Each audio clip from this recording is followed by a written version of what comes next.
नमस्कार श्रोताओ, ये पॉडकास्ट हम जयपुर से प्रसारित कर रहे हैं। हमारे स्टूडियो की घड़ी में इस समय रात के 8:25 हुए हैं। इन दिनों हम कृष्णा सोबती का प्रसिद्ध उपन्यास मित्रों मरजानी के कुछ अंक लेकर आपके सामने आ रहे हैं। श्रोताओं, अगर ये उपन्यास आपको अच्छा लगता है तो हमें कृपया करके अपना रेस्पॉन्स दें ताकि हम इस उपन्यास के पॉडकास्ट को जारी रख सकें। आप हमसे व्हाट्सएप के थ्रू भी जुड़ सकते हैं और वहां भी आप हमें अपना फीडबैक दे सकते हैं। हमारा व्हाट्सएप नंबर है 9680615806। अब तक हमने मित्रों मरजानी के 2 अंक पॉडकास्ट कर दिए हैं। उनको अच्छा खासा रेस्पॉन्स आया है, इसलिए हम चाहते हैं कि हम इसको कंटिन्यू करें। लेकिन अगर आपका फीडबैक आता है तो हम किसी दूसरे सब्जेक्ट पे भी काम कर सकते हैं। तो पिछले 2 अंकों तक हमने ये जाना कि गुरदास की जो मजली बहू है मित्रों, वो कैसे अपने ससुर और पूरे परिवार को चकमा दे करके और वहां से उठ करके जाती है। आज तीसरे अंक में उससे आगे का। तो अब उससे आगे का, बूढ़े ससुर की आंखों में धूल झोंक, हरमन प्यारी बालों की लड़की मन ही मन हंसी, फिर सास, जिठानी, जेठ और घरवाले पर नैनू की तिरछी कटारियां चला कमरे से बाहर हो गई। दिन भर मंडी में भटका भटका बनवारी लाल घर आया तो रकाबी लिए सुहाग ससुर को दाल दलिया खिलाने जाती थी। माथे का कपड़ा आंखों पर खींच लिया और पास खड़े हो बापू को खिलाया पिलाया, बर्तन उठा, कुल्ला करवाया, फिर पल्ले के छोर से किशमिश मुनके के दाने निकाल ससुर के आगे कर दिए। गुरदास ने आशीष दिया, जीती रहो बेटी, सुखी रहो। बहू दहलीज तक पहुंची तो फिर से टेकर कहा, सुहागवंती बेटी, तेरी सियानफ का क्या मूल्य।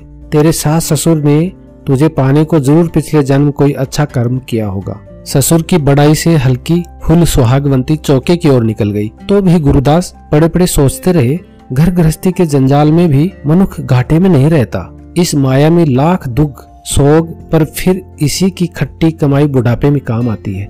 बहू को ही देखो, कहाँ की बेटी, कहाँ जन्मी पली और ब्याह कर किन बूढ़ों की सेवा में जुटी है। सहसा बेटी जनकों की सूरत आंखों में घूम गई। कल इस अंगना डोलती फिरती थी, आज किसी दूजे घर का चिराग बनी बैठी है। गुरदास का दिल ऐसा उमड़ा कि उड़कर जाए और अपनी लाडली की घर गृहस्थी देख आए। गए सयाले के बाद तो बेटी को बुलावा ही नहीं गया। समधी क्या सोचते होंगे। धनवंती अंदर आई तो कहा, भगवान, बहू बेटों में तुम ऐसी डूबी हो कि लड़की बेचारी की सुध बुद्ध ही नहीं। धनवंती किवाड़ भिड़ा चारपाई पर लेट गई और थकी सी बोली, जनकों की चिट्ठी आई है, बैसाख में लड़के के मुंडन है। सुनकर गुरदास मानो अपनी प्यारी बेटी को ही पा गए हों। लाड से कहा, धनवंती, भगवान की दया से उनके घर का पहला पोता जनकों की गोद पड़ा है, जरा ढंग का सामान जुटाना। सोच में डूबी धनवंती लेटी लेटी उठ बैठी। बनवारी लाल बड़े फिक्रों में है, मंडी का देना 4-6 दिन में न चुकाया तो। गुरदास के मुख पर से चाव भरी हंसी पल छिन में गायब हो गई। सहमी सहमी आंखों घरवाली को देखते रहे, फिर मानो अपने को तसल्ली देने को कहा, छोटी सी बात को बड़ी बनाकर कहने की तेरी पुरानी आदत। जो मंडी का व्यापार करेगा उसी के सिर देना भी चढ़ेगा और उसी की हथेली के जोर से उतरेगा भी। धनवंती ने सिर हिलाया, न न न, लड़के का मुंह माथा देख ये न कह सकोगे। मारे फिक्र के उसकी तो भूख प्यास सूखी है। गुरदास खांसते खांसते उठ बैठे। बूढ़े बाप ने चारपाई क्या पकड़ी, नालायकों ने सब चौपट कर दिया। धनवंती ने हाथ से रोक दिया, शुभ शुभ बोलो, ऐसी वाक वाणियां न करो, दुनिया क्या कभी देनदार नहीं होती। गुरदास झुंझलाए, सीख न दे भली मानस, लड़के को आवाज दे। इस बूढ़े बाप से उन्हें अब क्या पूछना ताछना। धनवंती बनवारी को बुलाने गई तो घंटे भर नहीं लौटी। गुरदास पड़े पड़े राह तकते रहे और तकते तकते आंखों में नींद उतर आई। सुहाग के बुलाए बनवारी लाल चौके में आया तो पाटिया पर बैठी धनवंती रोटी सेक रही थी। हल्की आंच, फूल डाल, खुला घी लगाया और बहू से कहा, बेटे को कुछ खांड शक्कर दे। न न न माँ, आज घी शक्कर पर दिल नहीं। अरे बेटा, इन छोटे मोटे फिक्रों से क्या फाका करने लगे। उठ बहू, घी शक्कर वाला लुकमा तोड़। बनवारी ने मुंह में डाला तो मीठी सौंधी गंध से भूख चमक उठी। माथे के तेवर ढीले पड़े और मुंह ही मुंह स्वाद ले कहा, सुहाग, मीठी रोटियां तो बस अपनी माँ की। सास की ओर देख। सुहाग मुस्कुराई, सच ही तो है, जो छुटके से बच्चे को खिला पिला पूरा जना बना दे, उस माँ की रोटी की क्या कोई कम महिमा। धनवंती जी भर भर खुश हुई। पर झूठ मूठ का गुस्सा जता बनवारी की ओर ताका बलिहारी तेरी अकल पर। सुहागवंती मेरे ही बेटे को नजर लगाने चली। बनवारी ने भीनी आंख घरवाली पर डाली और उठते उठते कहा, सुहाग टुक सरदारी को तो हाँक देना। सुहाग देवर के दरवाजे पर पहुंची तो देवरानी को सजते बनते देख ठिठक गई। कासनी फूल पत्तों वाला सोख गुलाबी जोड़ा पहने मझली बालों में कंघा घुमाती थी। मित्रों ने पलट नई की ओर देखा और घूरकर कहा, लड़का बाला अभी तुम्हारी झोली नहीं पर हो गई हो सास से भी अव्वल। बित्ते भर का यह तेरा वजूद जिठानी पर अकल आंख ऐसी चौकस कि मजाल कुछ भी चूक जाए। फिर नाक चढ़ा कहा, सज संवर प्रीतम को मिलने जाती थी कि बीच में महारानी आन पहुंची। बहना मैं तो तेरे जेठ के कहे सरदारी लाल को बुलाने आई थी। देवर क्या अभी लौटा नहीं? मझली ने कलेजे पर हाथ रख लिया। रात उतरते देवर तुम्हारा घर आन पहुंचे तो जान लो जिठानी उस दिन आसमानी गोला उगा पश्चिम से। तुम क्या समझती थी देवर तुम्हारा इस झोली में लुका बैठा होगा? अरे मेरी सयानी जिठानी, वह तो भागता फिरता होगा वैद्य हकीमों के यहाँ। सुहाग ने झिड़की दिया। चुप रही। मजले ने खड़े खड़े मांग निकाली। दोनों ओर चिड़िया तोते बिठाए, चुटिया गूंथ परांदा डाला। फिर पिटारी से इतरा फुलेल किसी सी निकाल बोली, कुछ नरम गरम हो तो कहो जिठानी, तुम्हें भी फोहे का टोटका दे दूं। सुहाग ने माथे पर हाथ रख धिक्कारा। हर घड़ी की मस्करी अच्छी नहीं। मजली तेरे जेठ ने पूरी बात तो नहीं बताई पर इतना जान ले इन भाइयों के सिर मंडी का चोखा देना चढ़ा है। मजली मुड़ी नहीं, लापरवाही से हाथ हिलाया। मेरे चहेते जेठ की महारानी, जिस पर जो चढ़ा है चढ़ा रहे, मुझ पर तो सिंगों वाला भूत चढ़ा है। जाते जाते सुहाग ने सिर हिला कहा, तुम्हारे कहे का बुरा नहीं मानती पर जी में बड़ा दुख पाती हूँ। देने वाले ने कैसा तो रूप दिया और कैसी दे दी मत। मजली ने जेठानी का पल्ला पकड़ लिया। मित्रों ने हाथ जोड़ दिए। बस अब खुलासा कहो, मर्दों पर क्या बन आई है? सुहाग ने जाते जाते कहा, जितना जानती थी कह चुकी, बाकी पूछना सरदारी से। जिठाने के बाहर गए पीछे मित्रों खड़ी खड़ी कुछ सोचती रही। फिर दर्पण में मुखड़ा देखा, सिर की ओढ़नी उतार बाहें फैला मुस्कुरा दी। अनोखी रीत इस देह तन की, बूंद पड़े तो थोड़ी न पड़े तो थोड़ी। आज बढ़वा बनवारी ही जो बनाव सिंगार देखता, जाने किन कार करतूतों में पड़ा शहर की धूल फांकता है। साध लिए मन में मित्रों जोड़ा उतारने को हुई कि जैसे किसी ने हाथ रोक लिया।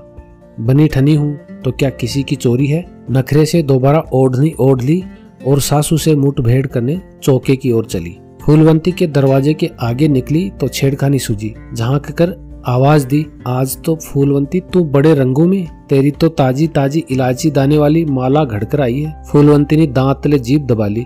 बैरिन कहाँ से पता पा गई। हाथ का कसीदा छोड़ दहलीज पर आन खड़ी हुई। तुम्हारा ही मुंह मुबारक हो जिठानी, इलायची दाने की कौन कहे, इस घर तो फटा छल्ला भी दवाल नहीं। मझली कुल्ले मटका हंस दी। वाहरी बहन फरेबवंती, इस कलयुग में तो पूजा ही गोड़ गड़ंत की, तो तू ही क्यों सच बोले। छटकी माला तो तेरी चोर पिटारी में और सास जिठानी को यह चकमा। तू हजार ताते चश्म देवरानी, पर औरत की जून पड़ गहना गट्टा संभालने की विद्या किसे नहीं आती। अरे जादू के जोर तू माला कलेजे में भी छिपा ले तो भी उसे देख लेने का मंत्रा मित्रों के पास है। सुनकर फूला को जग जहान भूल गया। फिर इस डर से कि जिठानी सचमुच ही न समझ ले कि पछाड़ खा गई हूँ, बाहर निकल आई और मित्रों के पीछे पीछे रसोई की ओर चली। मित्रों चौके में जा बैठी और सास को सुनाकर बोली, माँ जी बेचारी फुलावंती पर बरी बन आई है। चाव चाव गहना घटा गढ़वा जो अभागिन दुश्मनों के डर से अंग न छुआ सके। धनवंती जो पहले ही गुलजारी और उसकी घरवाली से जली भुनी बैठी थी, चूल्हे में फूंक मार रुखाई से बोली, मजली बहू मैं गहने गट्टे को नहीं हिलाती हूँ, पर जो घरवालों को बैरी समझने लगे उस भाग मरी के गहने भी क्या फूले फूलेंगे। फुलावंती मुंह जोर जिठानी से डरती थी पर सास की बात सुनकर न रह सकी। त्योरी चढ़ा बोली, फूले फले वे जिनका इस घर हुक्म हासिल है। जिन हम जैसों के भाग ही खोटे हों, जो अभागे सबसे छोटे हों, उनका तो प्रभु ही वाली। दिन भर चूल्हा चौका झोंक, शाम को बची खुची रोटियां, इतना ही है न। धनवंती ने हाथ मल मल लिए। डर कर बहू कोई ऊपर भी देखने वाला है। फिर मित्रों की ओर मुड़कर कहा, मजली बहू मैं तो नाते से ही बुरी इसकी सास ठहरी, पर तू मेरी सौंह खाकर कह दे इस नाजो को इस रसोई घर की राह डगर भी पता है। मजले ने टिटकारी भरी पलंग पर बैठे बिठाए जिसे चंगा चोसा मिल जाए माँ जी, वह निगोड़ी चौके में क्यों मुंह मारने आएगी। फूलावंती सर मार मार उछली। ठीक कहती हो माँ जी, ठीक ही। इस चौके में मेरी क्या पूछ है उनकी, जिनके खसम मेहनत से कमाते हैं, महीने में 10 बार गफ्फे लाते हैं। सास की कच्ची होते देख मजली का दिल पिघला। बाह से खींच फूलावंती को पास बिठा लिया और ठुड्डी छू बोली, मेरी बेलगामी देवरानी, काहे झूठ बोलती है हरी। मैं क्या बेली सुनार को नहीं जानती। उससे गहने गढ़ा गढ़ा तूने उसकी दुकान आधी कर दी। पर यह तो कह भोली फरेबन, तेरा सैया कहाँ से इतना कमाता लाता है। गाली सुन फूला की आंखों में अंगारे बरसने लगे। कहा, देवर तुम्हारा कहीं सेंध लगाता हो, डाके डालता हो, सो जाने उसके माँ बाप और भाई भौजाई। फिर चढ़े माथे वाली सास की और ध्यान गया तो आगे जोड़ा जेवर गहने की जो पूछो तो जो पीहर से पाती हूँ जोड़ बंद कर उसी से कुछ न कुछ गढ़वा लेती हूँ। मंजली कुछ कहने जाती थी कि चौके के बाहर घरवाले को खड़ा देख मुस्कुराई और फूलावंती के सिर का घूंघट नीचे खींच बोली, अरे देवरानी कुछ होश कर, जेठ खड़ा है।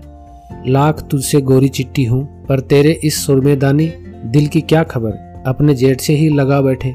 सरदारी ने सुना अनसुना कर तीखे गले कहा, अम्मा गुलजारी ने जो गुल खिलाया है। फूला के कान खड़े हुए। मजली ने शरारत भरी चितवन से सरदारी की ओर देखा और हंसकर कहा, जब तक मेरी फूलावंती को फूल नहीं पड़ता तब तक क्यों न देवर गुलजारी ही गुल खिलाए। धनवंती ने मानो बहू की बात ही न सुनी हो। सहमी सी बेटे से पूछा, बेटा मुझे पहेलियां न बुझा, ठीक ठीक कह। अम्मा तुम्हारा छोटा बेटा बनवारी के नाम मंडी से रुपया उगाता रहा है और एक फूटी कोड़ी दुकान में जमा नहीं करवाई। सुनकर धनवंती की आंखें फैल गई। मजली फूला को कोई करारी बोली मारने को थी कि उस सिस की सुन अचरज में आ गई। क्या हुआ लाडो? फूलावंती माथे पर हाथ मार मार रोने लगी। हम बेचारे किसी को नहीं सुहाते। इस घर हमारा कोई हिस्सा हक नहीं तो हमारी छपरी अलग कर दो। बन आएगी तो कमाकर रूखी सूखी खा लेंगे, न होगा तो मसानों में जा सोएंगे। मजली ने पुचकारा, न रो फूलावंती न रो। अरे ये कोई थाना मुंसिफ नहीं, तेरा जेठ है जेठ। फूलावंती तड़प उठी। थाने मुंसिफ गले पड़े उनके जिन्होंने किसी की कमाई मारी हो, कोई गुनाह किया हो। आड़त में जो हक एक भाई का सो ही दूजे का और वही तीजे का। धनवंती से सहा नहीं गया। चुप बहू, छोटा मुंह बड़ी बात। किसका क्या हक है, क्या देना पावना है, यही सिखा पढ़ा उन पापड़ गिरू ने यहाँ कूड़ा मेरे माथे मट दिया। जानकर कि बड़े जेठ जिठाने भी पास आ खड़े हैं। फूलावंती ने गले की आवाज बदल ली और हिचकियां ले ले बोली, मुझ पर लाख जुल्म ढाओ, जो मन हो कहो, पर उन राजाओं का नाम न लो। धनवंती ने सिर हिलाया। हाँ रे हाँ, जिन अपने सगे बाबुल भाई को राजा करके पुकारती हो उनसे भिजती अच्छे बहुरानी। मनवारी ने माँ को आगे बोलने नहीं दिया। आगे बढ़ बाह से घेर लिया। चलो अम्मा, इस कलह फिसाद में अपना माथा न खपाओ। जो भीड़ हम पर बन आई है उसके लिए कोई सलाह सम्मति दो। कंधे पर रखी बेटे की मजबूत बाह छूते ही धनवंती की आंखें बरसने लगी। बेटा, इस बुरी मतवाली के मुंह लग मेरी भी अकल बुद्धि मारी गई है। बेटे माँ को लिवा ले गए तो सुहाग ने चूल्हे पर से भाजी की कढ़ाई उतार तवा रख दिया और छोटी देवरानी से कहा, उठ फुलावंती, हाथ मुंह धो, कुछ खा पी। फिर मित्रों से कहा, देवर की थाली परस ले जा बहना। देवर ने सुबह से मुंह जूठा नहीं किया। पड़ छत्ती से बर्तन उतार मित्रों ने सुहाग के आगे रखे, पर फूला को कुछ कहे बिना जी न माना। आंखों पर से देवरानी का हाथ हटा, उसे बहनापे से गले लगा लिया और लाड़ जताकर कहा, स्वांग तो तेरा भी अच्छा ही रहा फूलावंती, पर सास तुझे भिस्ती वाली चोट करारी लगा गई है। सुहाग ने एक संग हाथ आंख से भिड़क दिया। बस बस मजली, जा देवर को खिला पिला। मित्रों ने मुंह ही मुंह हंस जिठानी की ओर ताका और इठलाती कमर मटकाती घरवाले को खाना खिलाने चली। चारपाई पर बैठे सरदारी को चौंकाने के लिए मित्रों ने पांव से आहट की, बाहों से छनकार किया तो भी फिक्रों में डूबा। सास का बेटा हिला डुला नहीं तो मित्रों के जी ढेरों प्यार उमड़ आया। हथेली पर थाली टिका, पांव चारपाई की बाहीं पर रखा और आंखें नचाकर कहा, लो महाराज, बंदी हाजिर। चाहो तो मेरी यह चिकनी चुपड़ी सौत निगल लो, न हो तो मुझे ही चबा लो। सरदारी ने अपनी कठोर आंखों से एक नजर उठाई और लौटा ली। मित्रों शरारत से और मस्की, कानों के झुमके हिलाए, तब हाथ से निवाला तोड़ सज्जन के मुंह में डाला और चंचल आंखों घरवाले को तरेर कर कहा, मौला जी, मैं नहीं तो ये आग सिंह की सोतिया ही सही। मित्रों के हाथों गस्से ले ले सरदारी चुपचाप चबाता रहा तो आंखों में अनोखी अदा भर सौखी से कहा, हुक्म की बांधी हूँ चंजी, इतनी रुखाई क्यों? सरदारी लाल ने इस बार ताका भर और एक निवाला निगल लिया। मित्रों ने भूरी आंखें नचाई। मैं किस्मत जली क्या करूं, मेरा ढोल तो मुझसे बेमुख। क्षण भर को सरदारी की आंख मित्रों की ओढ़नी पर टिकी कि मित्रों इमरती बन गई। घरवाले के घुटने पर कोहनी टेकी और आंखों में आंखें डालकर कहा, रिसालदार जी सदा न रहेंगे ये रिसाले। सरदारी ने चाहा हाथ से परे ठेल दे, पर भूरी आंखों पर बालों के छल्ले देख बदन में फुरेरी सी उठ आई। ठुड्डी को छू कहा, नाटक लीला में तो तू पुतली जान से भी बढ़कर बनी ठनी। आंख के इशारों से मर्दों को नचाती पुतली जान की पदवी पर मित्रों मन ही मन फूली न समाई, पर ऊपर से गुस्सा जताकर बोली, भोले जानी उस पान चबाऊ भटियारिन से मेरी तुलना, उस फत्तों के ध्यान में मेरी अनारों की लड़ियां ही भूल गए। हिन हिन करती मजली ने घरवाले का मुंह चूम लिया और मटक कर कहा, सस्सी के पुन्नू याद रख, खांड का बतासा और नून का डला घुलकर ही रहेगा। सरदारी लाल के ओठों पर हंसी दिखी और ओझल हो गई। माथे के तेवर फिर उभर आए तो भाप मित्रों ने आंखें झपकाई। महरम मन ही मन कोई रोग लगा रखा है, फिक्र पाल रखा है तो बताओ, ये बंदी भी बांट ले। सरदारी ने मन ही मन अपने को चेताया, पूरी फरेबन है, पर ऊपर से कहा, क्यों सिर खपाने बैठी है, मर्दों के फिक्र मर्दों के लिए। सुनकर एक बार तो जी हुआ घरवाले को एक करारी सुना चित कर दे, पर जबान पर काबू पा मित्रों बोली, महाराज जी न थाली बांटते हो न नींद बांटते हो, दिल के दुखड़े ही बांट लो। सरदारी ने सिर हिला, हाथ छिटका, तेरे बस का नहीं। मित्रों ने त्योरियां चढ़ा ली, मेरे बस में मेरा बांका ढोल नहीं और सब कुछ है। सरदारी ने सिर पर हाथ फेरा और लंबी सांस भरकर कहा, गुलजारी का कपट फरेब और सिर पर चढ़ा देना, उसी का फिक्र है मित्रों। मित्रों खिलखिलाकर हंस दी, लो मर गई मित्रों। महाराज जी गोता मारा पाताल और निकला थोथा घोंगा, ये तो कहो सैया है कितना। सरदारी लाल चुप बना रहा कि जवाब की जरूरत न हो। मित्रों ने इजार बंद से बंधी ताली निकाली और हाथ से उछाल कर कहा, अपने साहब जी के लिए जो इतना भी न कर सके वह मित्रों न हुई कि कंगली हुई। सरदारी ने नरम हो कहा, भली लोग ये तेरे बस का नहीं, 100 सैकड़ों की बात नहीं, ये तो हजारों को तोड़ा है। मित्रों ने आंखों से मस्की की, 1।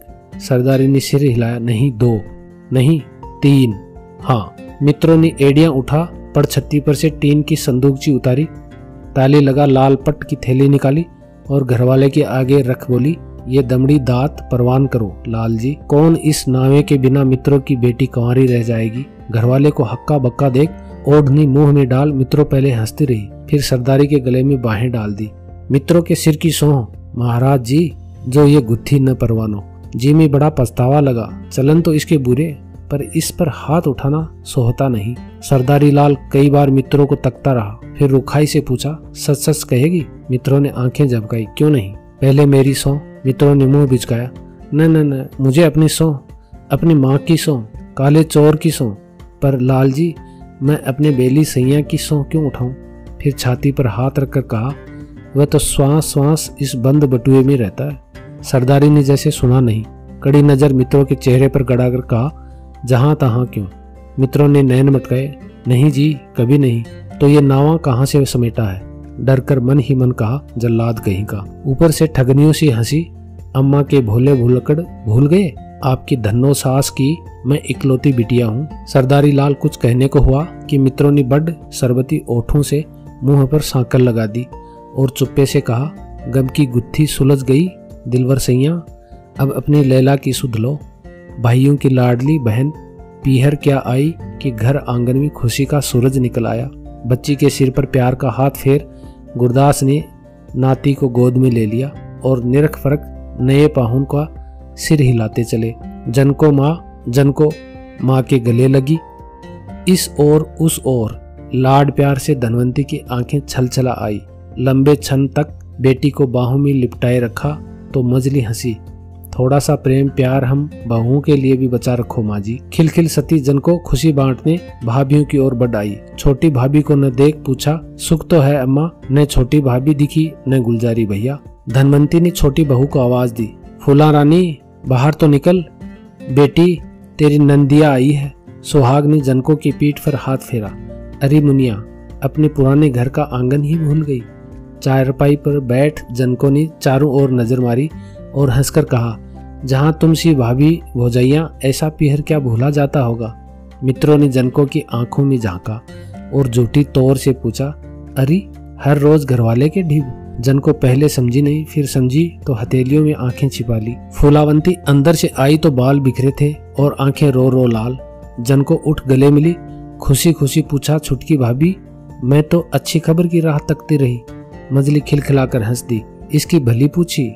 नंदिया राम का नाम ले, ये झगड़े फिसाद की पिटारी कहाँ से लाएगी अच्छी खबर। जनको कुछ कहने वाली थी कि फूलावंती धड़धड़ाती अपने कमरे में जा घुसी। असमंजस में जनको ने बड़ी भाभी की ओर देखा कि नाती को झोले में डाले धनवंती बाहर आई और बनवारी की बहू से बोली, सुहागवंती लड़की को कुछ खिला पिला, सफर से आई है। मंझली ने ननद को आंख मारी, अरे अब थकान काहे की, तेरा जालिम तो कोसों दूर। झोले में मुन्ने को झुलाती धनवंती फिर से जवान हो गई। सिर हिला मित्रों की ओर देखा और हंसकर कहा, जनको तेरी भाभी सच कहती है, जमाई के जुल्म की निशानी तो ये रही। सभी हंस हंस दोहरी हुई। आवाज सुन अंदर से गुरदास निकले।